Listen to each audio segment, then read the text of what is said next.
नमस्कार मंडळी, 12वी राज्यशास्त्राच्या आपल्या सिरीजमध्ये सगळ्यांचं खूप खूप स्वागत.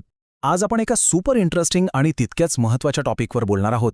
प्रकरण 2.3 जागतिकीकरण आणि राज्याचे बदलणारे स्वरूप.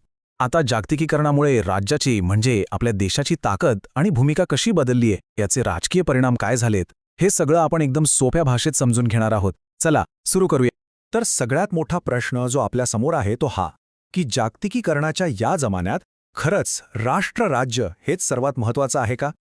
म्हणजे बघा, एका बाजूला आहे ग्लोबलायझेशनची एक मोठी लाट आणि दुसऱ्या बाजूला आहे देशाची स्वतःची सत्ता, ज्याला आपण सार्वभौमत्व म्हणतो. मग या दोघांमध्ये नक्की काय चाललंय? देशाची ताकद कमी झालीये की ती तशीच आहे? याच प्रश्नाचं उत्तर आपल्याला या पूर्ण चर्चेतून शोधायचंय. चला तर एक नजर टाकूया की आज आपण नक्की काय काय बघणार आहोत. सगळ्यात आधी एक नवीन राजकीय चित्र कसं तयार झालंय ते पाहू. मग लोकशाहीचा आदर्श जगभर कसा पसरला, सार्वभौमत्वावर काय दबाव येतोय, हे गैरराजकीय घटक म्हणजे नक्की कोण आहेत आणि मानवाधिकारांचा मुद्दा कसा महत्त्वाचा ठरतोय हे बघू. आणि हो, सगळ्यात शेवटी इतकं सगळं होऊनही राज्याचं महत्त्व का कमी झालेलं नाही हे सुद्धा समजून घेऊ. तर आपला पहिला मुद्दा, एक नवीन राजकीय चित्र. बघा, जागतिकीकरण म्हणजे फक्त व्यापार किंवा पैसा नाही, त्याने आपलं संपूर्ण राजकीय जगच बदलून टाकलंय. राजकारण कसं केलं जातं, देशाचे निर्णय कसे घेतले जातात, या सगळ्यावर त्याचा परिणाम झालाय. चला बघूया हे नवीन चित्र नेमकं आहे तरी कसं. आता या नवीन राजकीय चित्रातला सगळ्यात महत्त्वाचा भाग म्हणजे लोकशाहीचा आदर्श.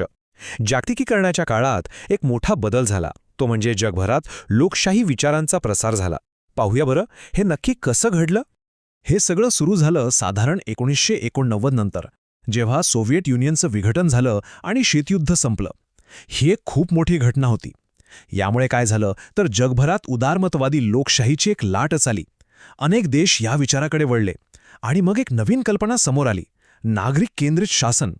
म्हणजे काय तर सरकार जे काही करेल ते नागरिकांना केंद्रस्थानी ठेवून करेल. लोकांचा सहभाग वाढला पाहिजे, शासन चांगलं म्हणजे गुड गव्हर्नन्स असलं पाहिजे, ह्या गोष्टींना खूप महत्त्व आलं. बरं, आता एका अत्यंत महत्त्वाच्या मुद्द्याकडे येऊया. काही लोकांचं म्हणणं आहे की जागतिकीकरणामुळे देशाची ताकद कमी होतीये आणि या सगळ्या चर्चेच्या केंद्रस्थानी एक शब्द आहे, सार्वभौमत्व. आता हे सार्वभौमत्व म्हणजे नेमकं काय आणि त्यावर दबाव कसा येतोय हे समजून घेणं खूप गरजेचं आहे. चला बघूया. सोप्या भाषेत सांगायचं तर सार्वभौमत्व म्हणजे देशाचा सुप्रीम पॉवर. याचे दोन भाग आहेत. एक, अंतर्गत सार्वभौमत्व म्हणजे देशाच्या सीमेच्या आत कायदे बनवण्याचा, निर्णय घेण्याचा सर्वोच्च अधिकार फक्त त्या देशाच्या सरकारला असतो. आणि दुसरं, बाह्य सार्वभौमत्व म्हणजे आंतरराष्ट्रीय स्तरावर कोणत्याही दुसऱ्या देशाच्या दबावाखाली न येता स्वतंत्रपणे निर्णय घेणं. आणि गंमत म्हणजे जागतिकीकरणामुळे या दोन्ही अधिकारांवर कुठेतरी गदा येतेय असं म्हटलं जातं. आता हा तक्ता बघा. परीक्षेसाठी हा मुद्दा खूप महत्त्वाचा आहे, त्यामुळे नीट लक्ष द्या. राज्याच्या सार्वभौमत्वाला आव्हाने मिळतात ती 4 प्रमुख मार्गांनी. पहिलं म्हणजे आंतरराष्ट्रीय करार. उदाहरणार्थ भारत आणि पाकिस्तानमधला सिंधू पाणी वाटप करार. यामुळे दोन्ही देशांना पाणी वाटपाचे नियम पाळावेच लागतात. ते स्वतःच्या मनाने काहीही करू शकत नाहीत. दुसरं, जागतिक बाजारपेठ. आंतरराष्ट्रीय व्यापाराचे नियम देशाच्या आर्थिक धोरणांवर मर्यादा घालतात. तिसरं आहे आंतरराष्ट्रीय समस्या, जसं की चर्नोबिलची अणुभट्टी दुर्घटना. त्याचा परिणाम फक्त एका देशावर नाही तर आजूबाजूच्या अनेक देशांवर झाला. आणि चौथं, मानवाधिकार. ॲम्नेस्टी इंटरनॅशनल सारख्या संस्था देशाच्या अंतर्गत बाबींवर जसं की मानवाधिकार प्रश्न विचारतात आणि सरकारला उत्तर द्यायला भाग पाडतात. चला आता पुढच्या आव्हानाकडे वळूया. हे आव्हान आहे गैरराजकीय घटकांचं, म्हणजे अशा काही संस्था किंवा संघटना ज्या सरकारचा भाग नाहीत पण तरीही देशाच्या आणि जगाच्या राजकारणावर प्रचंड प्रभाव टाकतात. यांनाच आपण इंग्रजीत नॉन स्टेट ॲक्टर्स असं म्हणतो. तर हे गैरराजकीय घटक म्हणजे नक्की कोण? यात सगळ्यात महत्त्वाच्या आहेत NGO म्हणजेच गैरसरकारी संस्था. आपल्या पुस्तकात 2 उत्तम उदाहरणं दिली आहेत. एक आहे ॲम्नेस्टी इंटरनॅशनल, जी मानवाधिकारांसाठी काम करते, आणि दुसरी आहे ग्रीनपीस, जी पर्यावरणासाठी लढते. या संस्था काय करतात तर या जगभर फिरून प्रचार करतात, लोकांमध्ये एखाद्या विषयाबद्दल जागृती निर्माण करतात आणि सरकारवर दबाव टाकून त्यांना त्यांची धोरणं बदलायला भाग पाडतात. हे चित्र बघा. हे आहे तामिळनाडूतील कुडनकुलम अणुऊर्जा प्रकल्पाविरोधात झालेल्या आंदोलनाचं.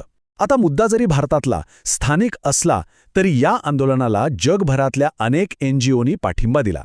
यावरून आपल्याला अगदी स्पष्टपणे दिसतं की या संस्था एका छोट्या स्थानिक प्रश्नाला आंतरराष्ट्रीय मुद्दा बनवू शकतात आणि सरकारवर कसा दबाव आणू शकतात. आता बोलूया मानवाधिकारांबद्दल. आजकालच्या जागतिक राजकारणात हा एक खूप संवेदनशील आणि महत्त्वाचा विषय बनला आहे. पण इथे एक अडचण आहे. कधीकधी मानवाधिकारांचं संरक्षण करणं आणि देशाचं हित जपणं या दोन गोष्टींमध्ये संघर्ष निर्माण होतो. आणि मानवाधिकार या संकल्पनेकडे बघण्याचे दोन वेगवेगळे दृष्टिकोन आहेत हे समजून घेणं खूप इंटरेस्टिंग आहे. जे पाश्चात्य देश आहेत ते वैयक्तिक आणि राजकीय हक्कांवर जास्त भर देतात, म्हणजे बोलण्याचं स्वातंत्र्य, मत देण्याचा अधिकार वगैरे. पण भारतासारखे जे विकसनशील देश आहेत त्यांचं म्हणणं आहे की आधी सामाजिक आणि आर्थिक हक्क महत्त्वाचे आहेत. म्हणजे लोकांना आधी अन्न, निवारा आणि शिक्षण मिळालं पाहिजे. कारण पोटात अन्न नसेल तर राजकीय स्वातंत्र्याचं काय करायचं. आणि परत एकदा इथे NGOची भूमिका समोर येते. जेव्हा ॲम्नेस्टी इंटरनॅशनल सारखी संस्था काश्मीरमधील मानवाधिकार परिस्थितीवर रिपोर्ट बनवते तेव्हा ती एका अर्थाने भारताच्या सार्वभौमत्वालाच आव्हान देत असते. कारण भारताच्या मते काश्मीर हा आमचा अंतर्गत प्रश्न आहे, पण अशा संस्था त्या प्रश्नाला आंतरराष्ट्रीय मुद्दा बनवतात. तर मग इतकी सगळी आव्हानं बघितल्यावर साहजिकच प्रश्न पडतो की मग देशाचं म्हणजे राज्याचं महत्त्व खरंच कमी झालंय का?